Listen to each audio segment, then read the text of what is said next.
한국이 만든 전투기 KF-21이 이제는 단순한 국산기 수준을 넘어섰다는 평가가 쏟아지고 있다. 최근 공개된 KF-21의 엔진 설계와 추진 시스템 일부가 공개되면서 해외 전문가들, 특히 미국 군사 분석가들까지 조사가 필요하다고 언급한 것이다. 그만큼 이번 공개는 충격적이었다. KF-21이 처음 공개됐을 때만 해도 세계는 미완성 전투기라며 냉소적인 시선을 보냈다. 하지만 지금 그 시선은 완전히 뒤바뀌었다. 이제 KF-21 은무섭다는 표현이 과하지 않다. 한국형 전투기의 심장부, 즉 엔진 설계가 세상의 모습을 드러냈기 때문이다. 이번에 공개된 자료에는 KF-21의 공기 흡입구 구조, 내부 열관리 방식, 그리고 엔진 후류 제어 설계까지 포함되어 있었다. 특히 주목받은 부분은 기존 지휘사의 F414 엔진 기반 설계를 단순 복제한 것이 아니라 한국 기술진이 직접 설계에 참여해 공기 흐름 제어 효율을 8% 이상 개선했다는 점이었다. 이는 단순한 조립 생산을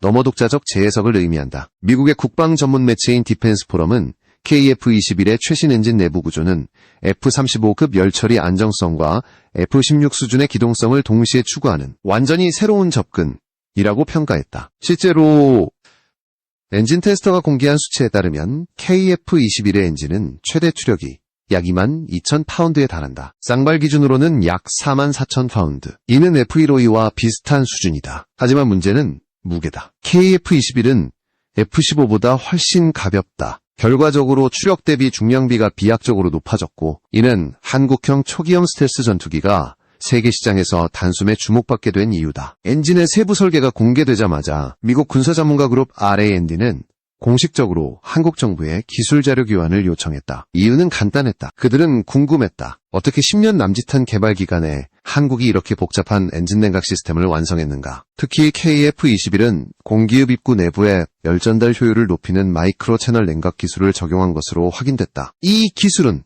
원래 GE의 차세대 엔진 프로젝트 XA100 시리즈에서만 볼 수 있는 개념이었다. 그런데 한국이 이미 이를 실전에 반영했다는 사실이 미국 측을 놀라게 한 것이다. 한화 에어로스페이스는 이에 대해 기존 GE의 기술을 그대로 사용하는 것이 아니라 자체적으로 축적한 가스터빈 기술을 KF-21용으로 재설계했다고 밝혔다. 실제로 한화는 2010년대 중반부터 한국형 전투기 엔진용 핵심 부품인 터빈 블레이드, 연소기, 고온 내열 합금 소재를 독자 개발해왔다. 이번 공개는 그 성과가 현실화된 첫 사례였다. 이 소식이 일본 언론에 전해지자 일본 군사평론가들은 즉시 반응했다. 한국이 GE의 단순 조립국이 아니라 이제는 미국의 핵심 기술을 대체할 수 있는 기술 독립국으로 도약했다. NHK의 분석에 따르면 일본의 F3 프로젝트가 아직 엔진 시제품 단계에 머물러 있는 반면 한국은 이미 양산용 엔진 시험을 통과한 상태였다. 이제 KF-21의 엔진은 단순한 부품이 아니라 한국 항공산업의 상징으로 떠올랐다. 유럽 언론들도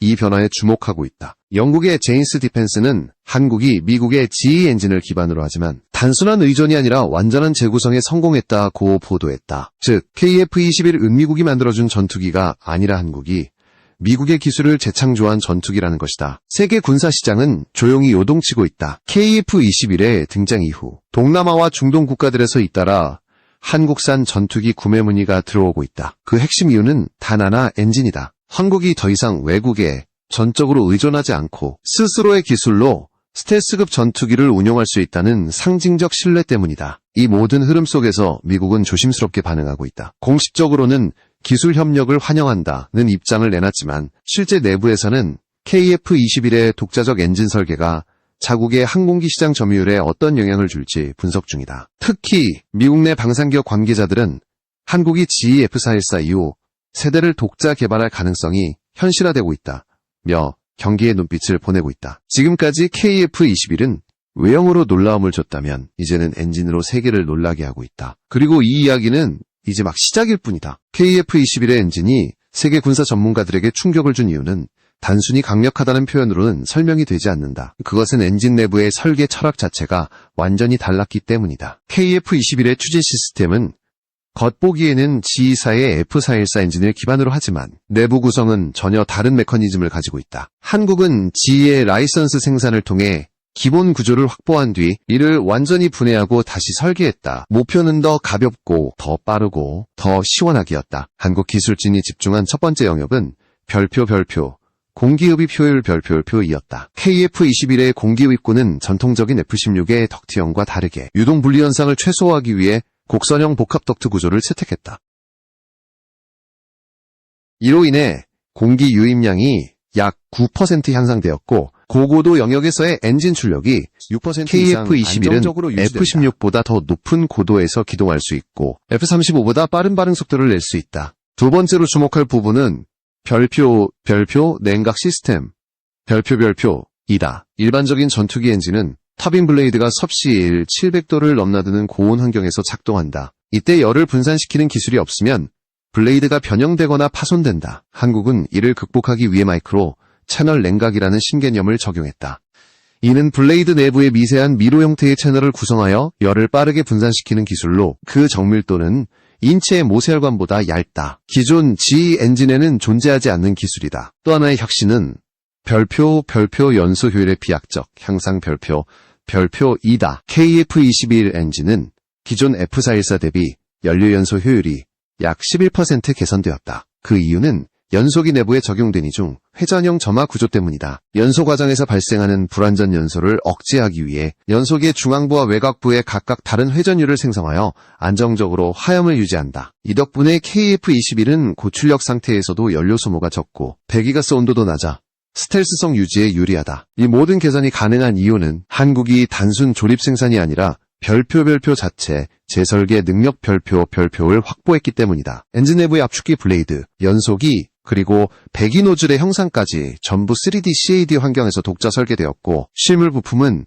국내 소재 기술을 기반으로 제작되었다. 한화 에어로스페이스는 GE로부터 원천 도면을 받지 않고 오직 공학적 역산, 리버스 엔지니어링을 통해 부품별 데이터를 구축했다. 그 결과 KF-21의 엔진은 GE의 기술을 넘어서는 영역에 발을 들였다. 이 과정에서 가장 어려웠던 것은 별표 소재의 과학 별표이었다. 엔진 블레이드는 초합금으로 만들어지는데 이 금속은 800도의 고열에서도 형태가 유지되어야 한다. 한국은 이를 위해 독자 합금 HNX310을 개발했다. HNX310은 니켈 기반 초합금으로 고온에서도 산화가 거의 발생하지 않으며 기존 합금보다 내구성이 20% 이상 높다. 미국에서도 이 기술은 아직 일부 군용 엔진에만 적용되는 고급 기술이다. 유럽의 항공기 제조사 관계자들은 KF-21은 외형은 F-35와 비슷하지만 내부 엔진 구조는 오히려 F-22의 효율성과 비슷하다고 평가했다. 실제로 KF-21은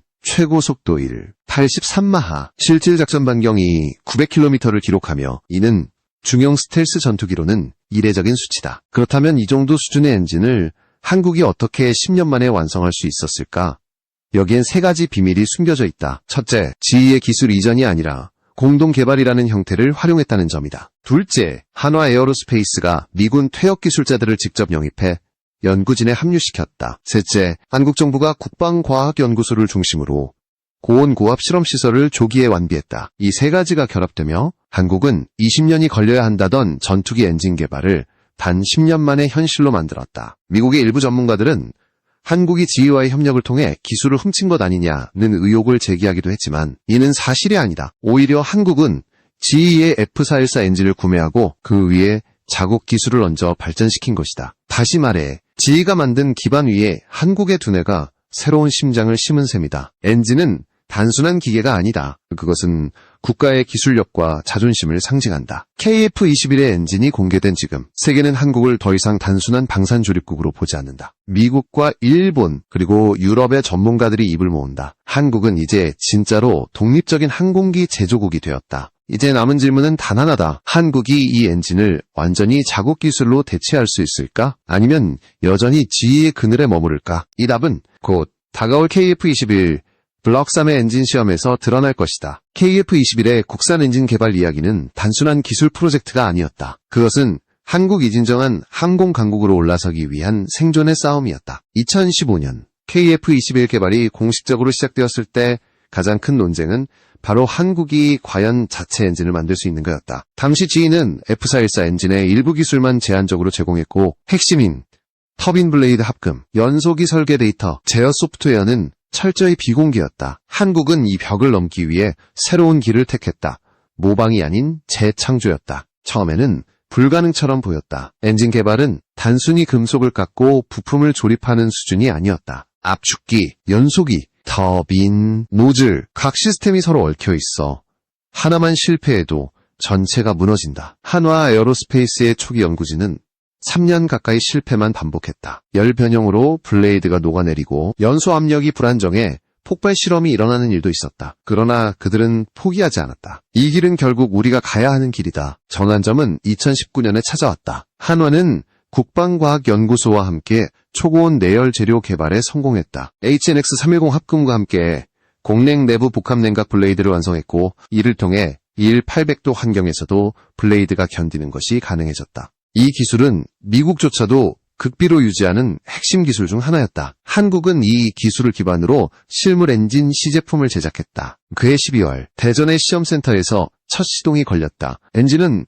낮은 굉음과 함께 점차 RPM을 올렸다. 압축기 블레이드가 회전하며 공기를 빨아들이고 연소실에서 불꽃이 터지며 추진력이 발생했다. 초당 수십만 번의 회전 속에서도 진동은 거의 감지되지 않았다. 한국형 전투기 엔진의 첫 호흡이었다. 그 결과는 놀라웠다. 출력은 목표치의 92%를 달성했고 연소 안정성은 단순히 공군 표준을 만족시켰다. 실험을 지켜보던 연구원들은 조용히 박수를 쳤다. 그날 한국은 역사상 처음으로 자국 기술로 만든 항공용 터보팬 엔진을 작동시켰다. 그러나 이 엔진은 단순히 KF-21의 심장을 넘어선 상징이었다. 그 이후 한국은 엔진 개발을 국가 전략 사업으로 격상했다. 국방부는 추가 예산을 투입했고 항공우주연구원은 엔진 시뮬레이션 전용 슈퍼컴퓨터를 구축했다. 모든 데이터는 실시간으로 분석되었고 열 변형, 진동, 소음, 내구 수명까지 수천 개의 시나리오가 하루에 수십 번씩 반복되었다.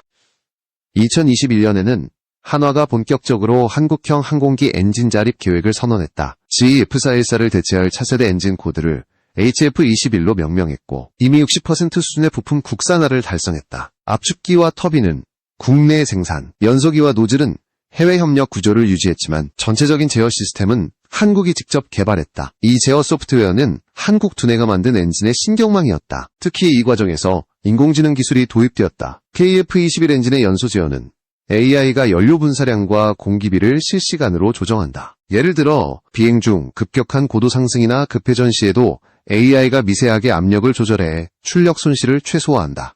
이는 기존 F414에는 없는 완전한 디지털화 시스템이다. 이런 기술적 도약 뒤에는 사람들의 이야기가 있었다. KF-21 엔진 개발팀의 수석 연구원들은 모두 한국의 40에서 50대 항공공학자들이었다. 그들은 미국, 유럽에서 공부한 뒤 돌아와 한국의 기술 자립을 위해 남은 사람들이었다. 우리는 언젠가 F-35보다 더 조용하고 더 강한 엔진을 만들 것이다.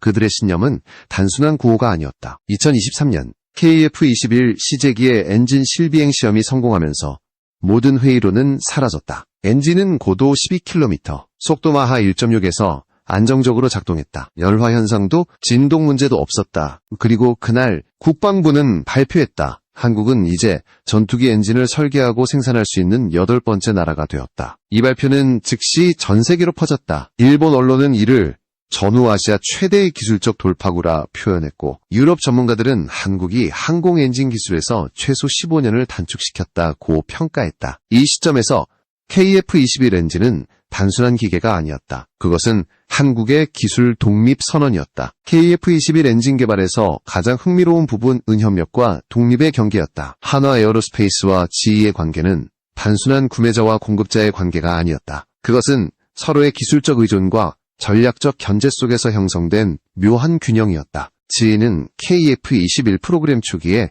엔진 공급자로 참여하면서 자사 F414 엔진을 한국형 전투기에 맞게 커스터마이즈했다. 그러나 기술 이전은 매우 제한적이었다. 한국이 요구한 설계도면, 제어 소프트웨어 소스 코드는 단 한 줄도 제공되지 않았다. 그 대신 GE 는조립 면허 생산 형태로 접근했다. 한화는 GE가 제작한 핵심 부품을 수입해 조립과 품질 관리를 담당했다. 이는 과거 일본이 F2 전투기를 개발할 때 GE와 맺은 방식과 비슷했다. 하지만 한국은 달랐다. 단순 조립에 머물지 않고 같은 시점에서 엔진의 구조 해석 데이터를 자체적으로 역산해 분석하기 시작했다. GE 공식 허가 없이 합법적 재해석이라는 이름으로. 이때 한화의 전략은 매우 치밀했다. 첫째, GE가 제공한 부품의 3D 스캔 데이터를 기반으로 자체 해석 모델을 만들었다. 둘째, 터빈 블레이드의 재료 강도 실험을, 반복해동 등 성능 이상의 합금을 찾아냈다. 셋째, 연소실 내부의 공기 흐름을 분석해 기존 설계보다 5% 더 효율적인 패턴을 도출했다. 이 과정을 통해 한화는 GE의 기술을 모방이 아니라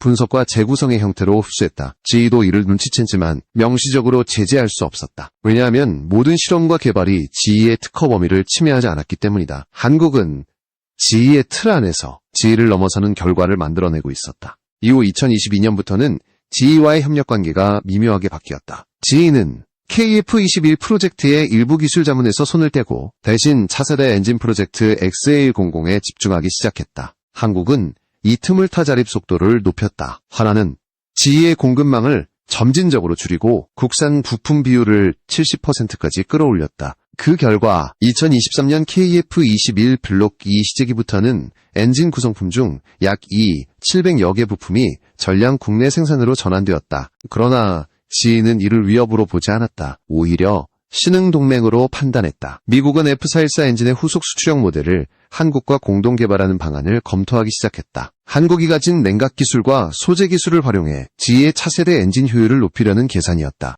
이 상황은 국제방산 시장에 큰 파장을 불러왔다. 일본의 IAHI, 프랑스의 사프란, 영국의 롤스로이스가 일제히 한국의 엔진 부품 기술에 관심을 보였다. 특히 롤스로이스는 한국의 합금 기술을 공동 연구하는 방안을 타진하기도 했다. 과거 GE의 하청국이었던 한국이 이제는 GE의 파트너이자 경쟁자로 올라선 것이다. 이런 변화는 군사 외교에도 직접적인 영향을 미쳤다. 미국은 한국을 단순한 동맹이 아니라 기술적 파트너로 인정하기 시작했다. 실제로 2024년 미국 공군연구소는 KF-21 엔진 시험 데이터를 공식적으로 요청했고 이 데이터는 비밀 협정을 통해 일부 공유되었다. 그 안에는 열 손실률, 진동 스펙트럼, 연소 안정도 등 고급 정보가 포함되어 있었다. GE 입장에서도 한국은 더 이상 통제의 대상이 아니었다. 오히려 KF-21 프로젝트를 통해 GE는 자사의 F414 플랫폼의 한계를 확인했고 새로운 설계 아이디어를 얻었다. 하나는 이 관계를 공생과 경쟁이 동시에 존재하는 파트너십이라 표현했다. 이제 한화는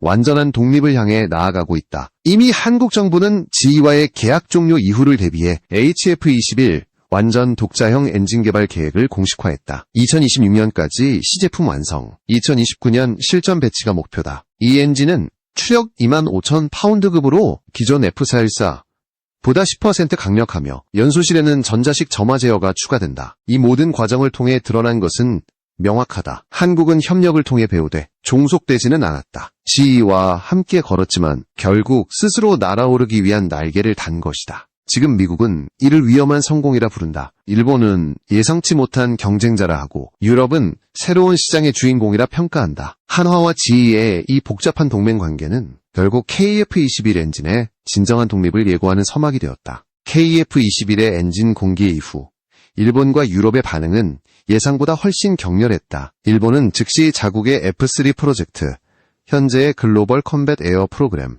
진행 속도를 재점검하기 시작했다. 일본 정부는 그동안 아시아 유일의 항공기 기술 강국이라는 자부심을 유지해왔지만 한국이 GE의 기술 의존도를 줄이고 독자 엔진 개발에 성공하자 그 자존심이 무너졌다.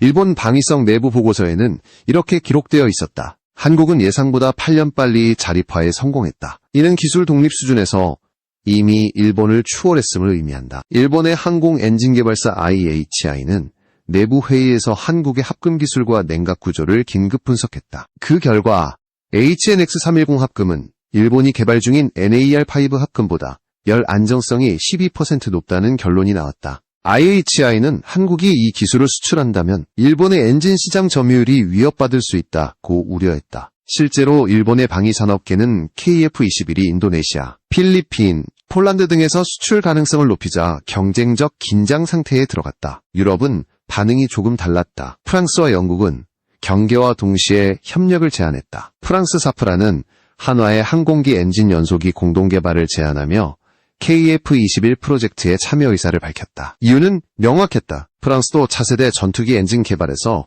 고온내열 합금 기술의 한계를 겪고 있었기 때문이다. 한국의 기술력은 그 해답이었다. 영국 롤스로이스는 좀 더 직접적이었다. 2025년 초 롤스로이스는 공식 성명을 통해 한화와 공동으로 차세대 저소음 터보팬 엔진 연구를 추진하겠다고 발표했다. 이는 단순한 연구 협력 이상의 의미였다. KF-21 엔진의 설계 철학이 이제 유럽의 기술 발전 모델로 인용되기 시작한 것이다. 한편 미국의 반응은 복합적이었다. 미 공군 내부에서는 KF-21의 성능에 대한 경계가 점점 커지고 있었다. 특히 KF-21 블록 3의 엔진이 공개되며 제2의 기술이 아닌 순수 한국형 추진체계가 포함되었다는 정보가 들어오자 미 국방부는 R&D 연구소를 통해 긴급 분석 보고서를 의뢰했다. 보고서에는 다음과 같은 문장이 있었다. 한국의 KF-21은 단순히 미국의 기술을 복제한 것이 아니라 F-35 프로그램의 공백을 메울 잠재적 위협이 될 수 있다. 그러나 미국의 산업계는 다른 반응을 보였다. 지인은 한화의 기술적 성장을 위협으로 보기보다 새로운 시장으로 인식했다. 지인은 한국형 엔진의 일부 소재를 자사 상용 항공기 엔진에 적용하는 방안을 검토 중이었다.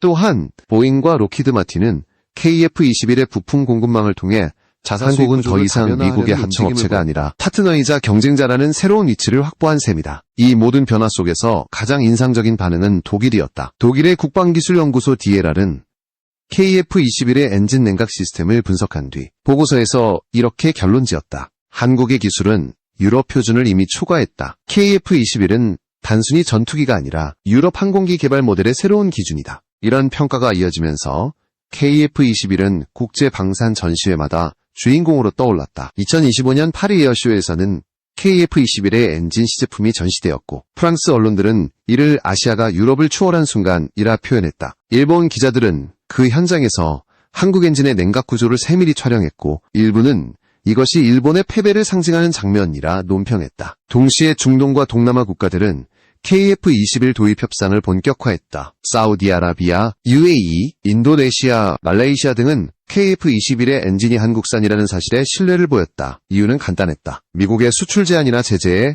영향을 받지 않기 때문이다. 세계 군사균형의 흐름이 미묘하게 흔들리기 시작했다. 이제 F-35, F-16, 라-8, 유로파이터가 독점하던 하늘에 KF-21이 섞이기 시작했다. 한국의 엔진이 만들어낸 이 변화는 단순한 기술 진보를 넘어 정치적 상징이 되었다. 유럽 전문가들은 말한다. KF-21의 엔진은 단지 금속의 조합이 아니라 한 국가의 의지를 금속으로 주조한 것이다. 일본 언론은 이를 21세기판 한국의 기술 쿠데타라 불렀다. 그리고 미국은 조용히 그러나 분명히 인식했다. 한국은 더 이상 추종자가 아니다. KF-21의 등장은 단순한 항공기 개발이 아니라 세계 군사 지형을 재편하는 사건으로 평가되고 있다. 엔진 하나가 만들어낸 파급력은 기술을 넘어 정치와 외교까지 뻗어나갔다. 지금까지 항공기 엔진 시장은 미국, 영국, 프랑스 세 나라가 독점해왔다.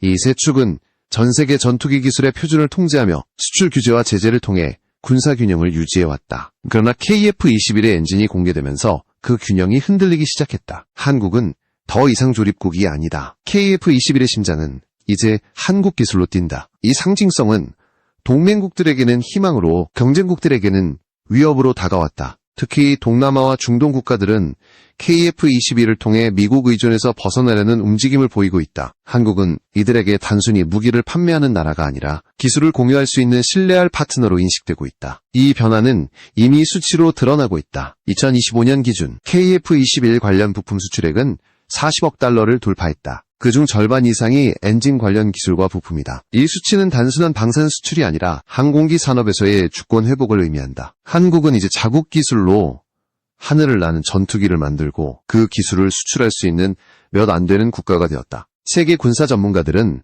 KF-21의 성공이 미래 항공산업의 분기점이 될 것이라 예측한다. 과거 일본이 자동차 산업으로 세계를 놀라게 했다면 지금은 한국이 항공기술로 그 역사를 반복하고 있는 것이다. 특히 KF-21의 엔진은 단순히 하나의 제품이 아니라 한국형 항공 생태계의 중심이 되고 있다. 한국 정부는 이미 다음 단계를 준비하고 있다. 2026년 한화 에어로스페이스는 HF-21 독자형 엔진 시제품을 공개할 예정이다. 이 엔진은 추력 25,000파운드급으로 기존 F414보다 10% 강력하며 연료 효율은 12% 높다. 또 전자식 점화 제어, AI 기반 연소 제어, 3D 프린팅 터빈 블레이드 등 최신 기술이 총집약된 모델이다. 이는 단순히 KF-21용 엔진이 아니라 향후 무인 전투기, 초음속 드론, 수직이 착륙기 등 이제 세계는 새로운 질문을 던진다. 예정이다. 한국은 과연 미국의 뒤를 따를 것인가? 아니면 새로운 항공기술 축의 중심이 될 것인가? 그 답은 이미 KF-21의 엔진이 내고 있다. 유럽 전문가들은 KF-21을 제3세대의 기술 독립의 상징이라 부른다. 첫 번째 세대는 미국과 소련, 두 번째 세대는 유럽, 그리고 세 번째 세대는 한국이다. 기술의 중심이 서서히 동쪽으로 이동하고 있는 것이다. KF-21의 엔진이 상징하는 것은 단순한 금속 덩어리가 아니다. 그것은 지난 수십 년간 한국이 쌓아온 기술 축적, 실패와 재도전, 그리고 끝없는 자존심의 결과다. 한국은 불가능하다는 말을 가장 싫어하는 나라였다. 그리고 지금 그들이 불가능을 가능으로 만들었다. 이제 세계는 인정할 수밖에 없다. KF-21은 단지 하늘을 나는 기계가 아니라 한국이 만든 새로운 역사의 이름이다. 그리고 그 심장에서 울리는 소리는 한 나라가 스스로의 엔진으로 날아오르는 소리다. 그날이 오면 Made in Korea Jet Engine이라는 문장은 단순한 문구가 아니라 세계 항공사의 한 장이 될